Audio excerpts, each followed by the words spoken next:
Hi, my name is Taylor and welcome to my YouTube channel. Today is going to look a little different from my normal vlogs, but I thought this would be a very important topic to cover due to the fact that I am a previous pageant queen and thought, you know what, I remember searching on the internet all the time thinking about how can I have a free coach of telling me how to best win my pageant, because especially for a girl like me, I'm not the skinniest and I definitely played on the side to my talent. Sitka, bro. I played to that advantage of I wanted to show girls that looked like me that we could still compete in pageants and be amazing and love every moment of it. So to further that, one of the things I have to say is I competed in Miss America along with Miss Florida USA. I competed. Sitka, bro. And I loved both systems. I really did. So I have nothing against either system. This is just me saying it.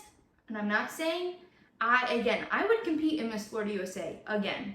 So let's clear that up before I say what I say next.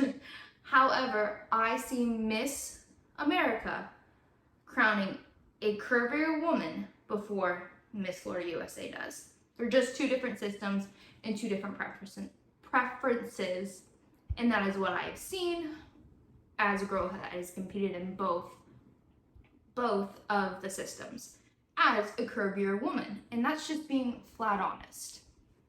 Okay, these are my top 5 tips I would give any girl that is thinking about competing in a pageant for the first time ever. 1, confidence is key. You can hear so many people say it. I heard so many people tell me, you just gotta be confident. I'm like, I am confident. What do you mean? It's not the arrogant confidence. That's actually not it at all. That's right, that's not it. It's that confidence of knowing why you want to compete in pageants. Okay. Why I wanted to compete in pageants and why I had the confidence to do so was because I knew who I was made in the image of, and that was not myself. My identity was rooted in Christ, so I understood that my beauty didn't always matter on the outside, and I had confidence in who I was made to be, but also the message I was bringing to the table, which was in inner beauty. It wasn't all about the outside beauty. We go into pageants and we immediately start thinking about these girls of like, oh my gosh, they're just so pretty. Oh my goodness, like I'll never measure up. I was like, I want to be here for the girl who has no idea that she can be up here and even as she wants to. Like, no, I wanted to be there for the girl that I was at 18, sitting in the stands, watching my brother's girlfriend at the time and my friends competing in pageants. And I remember looking at my mom at the time. I was like, I'm gonna be on stage once. And I love her because she didn't mean it this way, but she said, no, you're not. She meant it more as like, why would you put yourself on a stage to be judged? Like, no. And I was like, yes. I was getting up on the stage for those girls who had never seen their body type on a stage and loved every minute of it. Like, I wasn't just there for a PR stunt or that girl that they had to let in. No, I was there because I loved every moment of being on stage and smiling and wearing the pretty dresses and doing, like your wave or my talent. It was so much fun. Every time I got up on a stage, I had the best time ever. And guess what? I didn't win any of those times, but I loved it so much because I was confident in what I was doing, the mission I was bringing to the table, and who I was as a person, not anything else. Are you confident in who you are, your likes, your dislikes, what you do for a living? Like, are you confident in that? Like, what did you go to school for? Oh, I went to school for psychology. Why? Because I love people and I love the way they think. That's what you're bringing to the table. What was your mission? I help young girls see true beauty. What's true beauty to you? Inward beauty, not outward beauty, because I can make this look good all day long. But if this isn't right, People can see through that, and people will tell you she's beautiful not because of her looks, but because of what she holds within her. And I will take that compliment all day long. Give me that one all day long. Like that's one of my favorite compliments. It's not that I'm pretty here, because guess what? I am. And I believe every one of us have that. We're all pretty here. Or if you feel like you're not, which I would highly disagree, if you don't feel like, you can change that. You can change this, but you can't change this. And I just will always stand by that. Number 2, I mentioned talent. I did a spoken word and a dance. My dance, I think by far is my favorite, but I also love my spoken word so much. Mostly because I wrote it and I was so proud of it. And especially the words I was talking about, like it wasn't an act. This was truly how I felt about how I was seeing the world and how people criticize girls for the way they look. And sometimes one of the things I would say in interviews was, you can judge me by my outward appearance. That's a given. Everybody judges, and that is what it is. I can't change what you're thinking in your head about what you see about me. I can't. But what I can tell you is that should not be your only judgment about me, is my outward beauty. Because I could do the same workout as an athlete, a supermodel. I could mirror their workouts to a T, could mirror their diets, but guess what? My body's still gonna be different. Very different, and especially, and this was another reason, another high point that I always wanted to point out was, especially for somebody who has an illness like I do. I have scars, homie. Like, I've had 4 surgeries on this wrist. I've had 3 surgeries on this wrist. I have a scar right here, but it's just covered at the moment. I have a scar right on my chest because I had a port there for umpteen years. I don't even feel like counting at the moment. But a health condition like mine, the medicines I take to make sure my body runs and I'm a normal functioning human being, means I'm not going to have a super thin body. And that's okay, because guess what? This girl can still do everything that she loves, and I enjoy the body that I have, mostly because it lets me walk every single day. Every single day. I get to get up and breathe, when sometimes that wasn't even the case. If you ask 15-year-old Taylor, where do you see yourself? I'd say, I don't know. They told me I wouldn't live past 18. I'm 23 years old, so yes, I'm going to look at myself and say, thank you. Thank you. But that doesn't mean I'm skinny, and you can judge me all day long for that. You can, but that doesn't mean I'm not gonna practice a talent. Doesn't mean I'm not gonna dance. Like, I wanna dance because I love dancing. You know, like, so when I was writing my talent, it came from real emotions, and it made it real. And made it something where when I spoke it, it wasn't just another act. It wasn't an act at all. I believed in my talent. And I think that would be one of the things I would tell a girl, is like, your talent is kind of that unique thing you get to do on stage. You get to show everybody. You do. It's so when I would talk about my spoken words, the judges would get it, because like, they're like, no, that's real. Like, when you say that, you can feel the emotion. If you're a dancer, you feel the dance you're doing. Pick a dance that you feel most in love with. If you like doing hip hop, do hip hop. I've seen one girl do belly dancing because she loved it, and that was something she did. She ran like a belly dancing class at her university. Like, kudos to you, girl. Go for it. So things like that. With your talent, love your talent. Practice your talent, especially if you're in the Miss America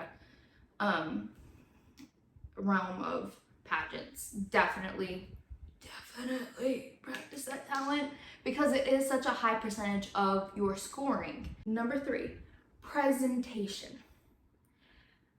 Because as somebody who's been called to judge a pageant.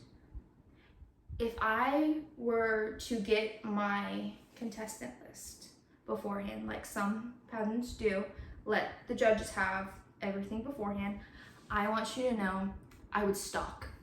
I would stalk all your social medias, all of them, TikTok. I want to see what you're posting, how you're going to represent yourself. If you were to win the title, what are people going to see when they see you? Because you are a public image to people now. Once you win that crown, people are looking at you a little more.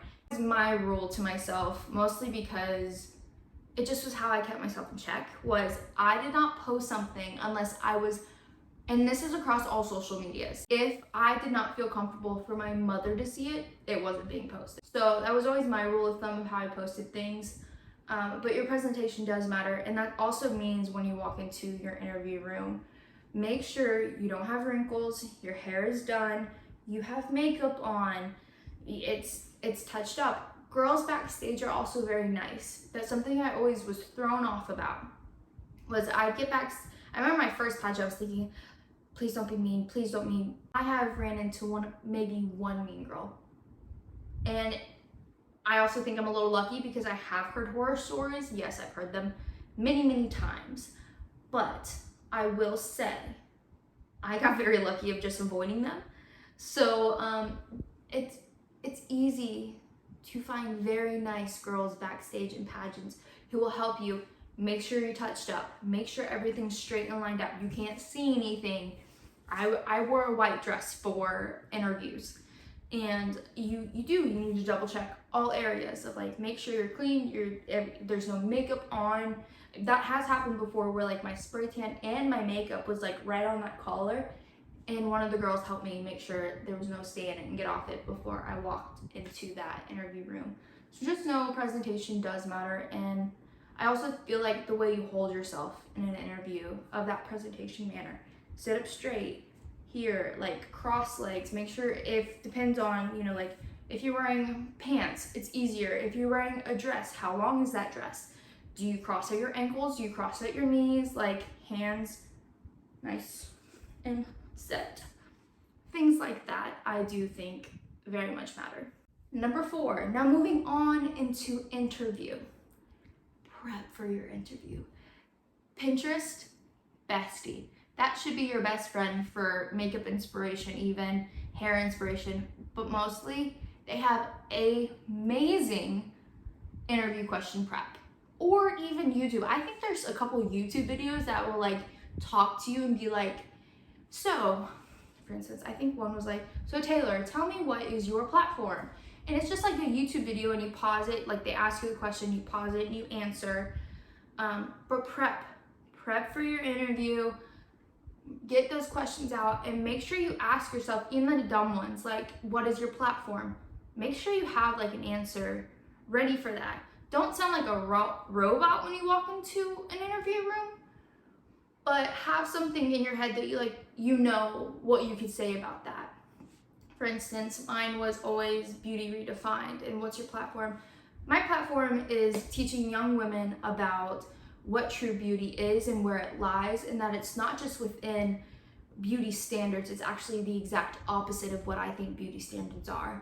I believe in taking care of yourself, keeping yourself presentable, but I also believe that our true beauty is within the heart and not in our faces or the way our body looks. Because the most beautiful woman could walk through the room, and a woman that's not technically up to standard could walk up to the room, and I promise you their personality will tell me more about their beauty than their looks. Roundabout. That was a very mock answer, but that would be something I would practice again and again. And number 5, be authentic. Don't pretend to be somebody else.